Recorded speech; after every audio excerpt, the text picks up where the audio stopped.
tere ko mubimenyereye. Ubu tugiye gusuka icyo bita imiteja izote yacu ya gatatu. Ubu noneho tugiye gusuka indi metode ya gatatu. Rero abankurikira mwese nicyo mbasaba ni cya kindi, ni subscribe na share na like na comment nyinshi, kugira ngo tubashe gushorerana mu biganiro byose tuba dufite no mu masomo yose tuba dufite. Twagiye noneho turabanza tuba tugenda dusuka imisatsi. Nyuma yo gusuka imisatsi nibwo tugenda dusura gutangira gusuka uko bisanzwe.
urabibona ko tumaze gusuka ibituta bisanzwe, noneho tugiye gukoresha icyo bita korosheti n'ama menshi. Tugiye gukoresha korosheti, iyo tugiye gukoresha na menshi tugakoresha izi za forokingi kuko nizo dufite. Twagiye.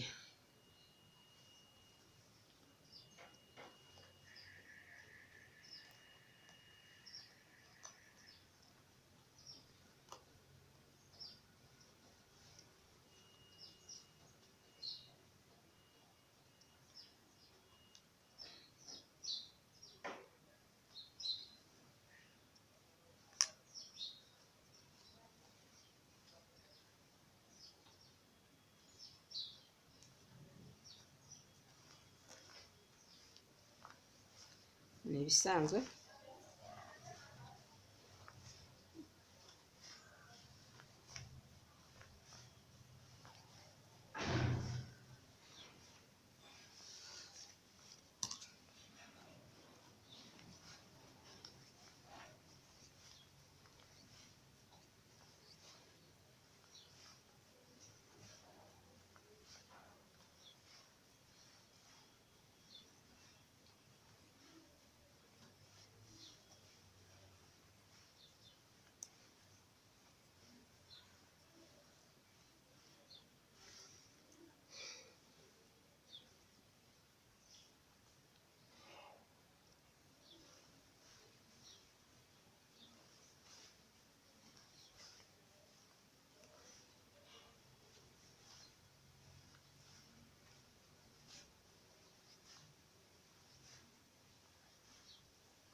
ikindi kimwe cyacu turakirangije.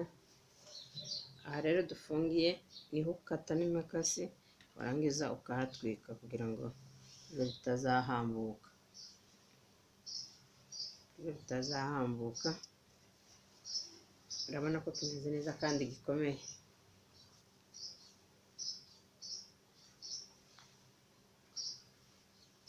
Turagiye ku cya kabiri.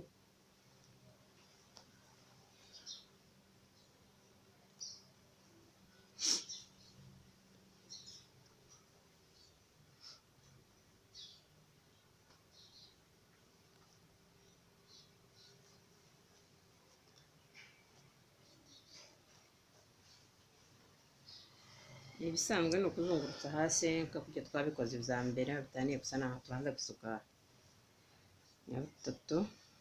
Twagiye. Abankurikira rero nta kindi musaba, ni ugukora subscribe, mugakora like, mugakora na share, ndetse mugatera na komantere nyinshi mubaza aho mutumvise kugira ngo tubasobanurire, kuko nicyo cy'ingenzi.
abakunzi ba Murakatare, murabona ko ibisuko bije ari byiza cyane. Ibindi byerekana ko n'ibindi biri inyuma ari byo byiza cyane, ibiri imbere ni byo byiza. Urabona izo uko zigenda zitandukana, niko ibintu birushaho kuba byiza. Rero mukore subscribe, mukore like ndetse na share, komantere nyinshi kugira ngo ubutaha tuzamenye aho duhera, kuko muzaba mwabitubwiye muri komantere. Murakoze kudukurikira, ahubwo naho ubutaha.